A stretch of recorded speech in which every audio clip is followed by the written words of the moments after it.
Il a accueilli 941 représentations et près de 4 millions de spectateurs. Le Zénith de Saint-Herblain fête ses 10 ans. Il est en termes de fréquentation la 3e salle de France derrière le Zénith de Paris et l'Olympia. Reportage d'Olivier Cailly. Stevie Wonder, Chaka Ponk et beaucoup d'autres. En 10 ans, le Zénith Nantes Métropole a accueilli près de 950 représentations et 3 720 000 spectateurs venus de tout le Grand Ouest ont fréquenté le lieu. Une vraie réussite pour la 3e salle de France derrière le Zénith de Paris et l'Olympia, ce qui n'était pourtant pas gagné d'avance. Quand on a décidé de faire le Zénith il y a 10 ans, beaucoup étaient inquiets de conséquences que ça pouvait avoir sur la culture, sur la fermeture de salles de spectacle. On voit aujourd'hui que jamais l'offre n'a été aussi conséquente, aussi forte. Donc c'est le choix qu'on a fait d'avoir un Zénith qui était complémentaire d'autres offres culturelles et qui finalement contribue à ces dynamiques culturelles qu'on a sur l'agglomération. Un Zénith qui, outre son offre musicale très variée, a également proposé beaucoup d'autres styles de représentation durant 10 ans qui ont laissé de nombreux souvenirs.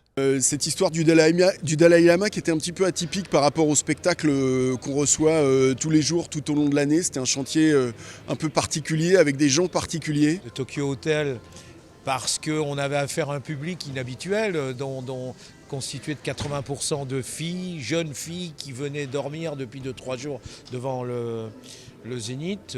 Il y a eu aussi les Restos du Cœur en 2008. On a fait 60 000 entrées, c'était assez extraordinaire, quoi. Et pour fêter ce 10e anniversaire, c'est le groupe Placebo qui s'est produit hier soir. Comme il l'avait fait le 4 décembre 2006, seulement 2 jours après l'inauguration de la salle.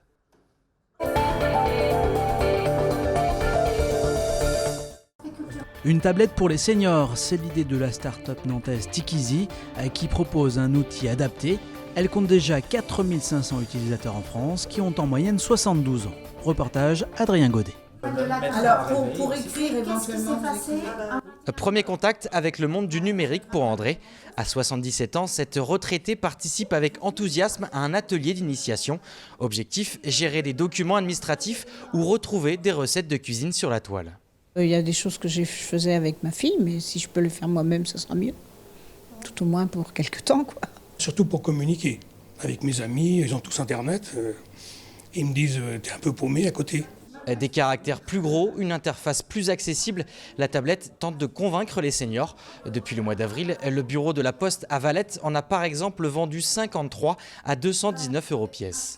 On leur fait découvrir et on lève les freins justement par rapport à toutes ces appréhensions de ne pas y arriver, d'appuyer sur le mauvais bouton. C'est quelque chose qui se lève au fur et à mesure de l'atelier. Ils sont fiers d'eux, ils reviennent nous le dire d'ailleurs, en bureau de poste. Ils reviennent nous dire voilà, j'ai réussi à envoyer un mail. C'est ici, dans les locaux de la start-up nantaise Tikizi, que le projet est né. Est devenue filiale de la Poste, l'entreprise commercialise sa tablette dans tout l'Hexagone depuis un mois. En France, aujourd'hui, seulement un peu plus d'un tiers des foyers de plus de 70 ans sont internautes. On ne se contente pas seulement de fournir bien sûr une simple tablette tactile, c'est-à-dire qu'on la livre clé en main avec un ensemble d'applications préinstallées, favorisant le lien familial, le lien social, le divertissement. De son côté, André n'est pas loin de sauter le pas, et même si une inquiétude demeure peut-être encore. Il faudra que je me cadre. C'est-à-dire ? Pas y passer tout le temps. Le Reflet, c'est le nom d'un restaurant qui va ouvrir à Nantes très prochainement, un établissement particulier puisqu'il embauchera essentiellement des serveurs et des cuisiniers atteints de trisomie. Le but, c'était justement de trouver un lieu qui soit en plein cœur de la ville. Parce que c'est vrai que les restaurants d'application qui existent, donc qui sont reliés aux ESAT, sont souvent en zone industrielle ou on les voit pas forcément. Donc là, le but, c'était vraiment d'apporter un resto au cœur de la ville. Non seulement pour intégrer pleinement nos futurs employés dans la société, mais en plus de ça, pour pouvoir rendre le lieu accessible à tous, que finalement, il n'y ait pas que des personnes qui soient au courant du projet qui viennent manger, mais aussi n'importe quel passant qui trouve que l'aventure est sympa et qui se dit « tiens, on va aller manger là ». Et en fait, ces personnes-là vont vivre encore autre chose. Ils s'attendaient à vivre un simple déjeuner et c'est plus une rencontre humaine qui va avoir lieu en fait. Hier soir, quartier Zola, l'Unacode, l'Union des commerçants de détail, lançait les festivités de fin d'année avec Père Noël, marionnettes et lumière, à l'occasion de montrer que les décorations Noël ne concernent pas que l'hypercentre. Nantes est une des rares villes de France qui illumine ses quartiers avec autant d'intensité. Nos illuminations sont plus longues et plus importantes que celles du centre-ville, si on met bout à bout. Donc c'est un événement quand même important. Et j'en profite pour remercier les 40 présidents d'associations qui se démènent pour illuminer leur quartier. Et Zola, c'est la première fois que Zola est illuminé. C'est une belle association qui vient de se créer. Donc on est super heureux d'être là ce soir pour les commerçants de Zola. Voilà. La 38e édition du Festival des Trois Continents à Nantes s'est achevée hier soir. Les Trois Continents célèbrent depuis près de 40 ans le cinéma d'Afrique, d'Amérique et d'Asie. Et cette année, c'est l'Égyptien Tamer El Said qui a été honoré en recevant la Montgolfière d'or et le prix Jeune pour son film In the Last Days of the City.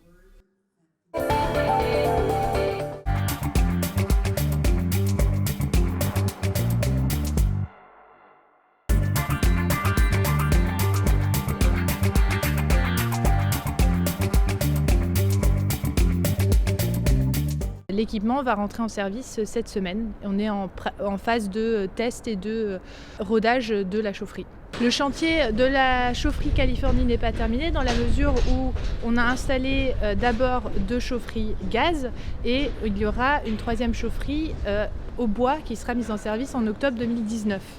La chaufferie Californie est une chaufferie d'appoint, c'est-à-dire qu'elle fait partie du réseau de chaleur Centre-Loire qui est chauffée par une grosse chaufferie bois qui a été mise en service sur Malakoff, l'usine d'incinération des déchets sur la prairie de Mauve également, et puis un appoint. On avait besoin pour sécuriser l'ensemble du réseau qu'on a beaucoup étendu au sud de l'agglomération, et donc c'est le site de la Californie qui a une chaufferie qui est une chaufferie d'appoint mais qui permet d'équilibrer la chaleur sur l'ensemble du réseau.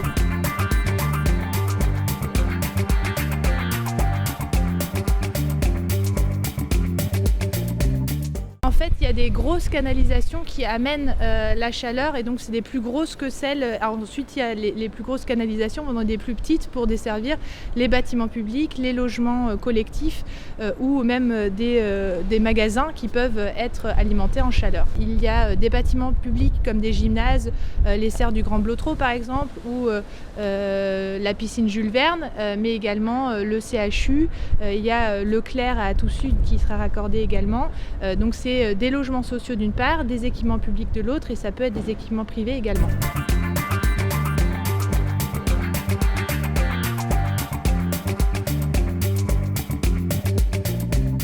D'avoir cette chaufferie, ça permet déjà, le réseau de chaleur, c'est un des moyens dont s'est saisie la métropole pour concrétiser la transition énergétique sur notre territoire, c'est-à-dire qu'on évite un certain nombre d'émissions de gaz à effet de serre, on relocalise la production d'énergie sur notre territoire et on va vers une transition, et c'est vraiment une transition énergétique, c'est-à-dire qu'on passe des énergies totalement fossiles ou fissiles, c'est-à-dire que le chauffage au nucléaire, qui est quelque chose qui se fait qu'en France, mais qui n'est pas très efficace d'un point de vue énergétique, c'est beaucoup plus efficace de se chauffer à la chaleur comme de nombreux pays nordiques qui se chauffent à la chaleur depuis un certain moment et qui ont des réseaux de chaleur installés. Au quotidien, on fait en sorte qu'un certain nombre d'équipements publics ou de logements sociaux, puisque plus de 50% des logements sociaux sur la ville de Nantes seront alimentés par la chaleur et les réseaux de chaleur, ça permet de garantir un prix de l'énergie sur la durée aux habitants de ces logements.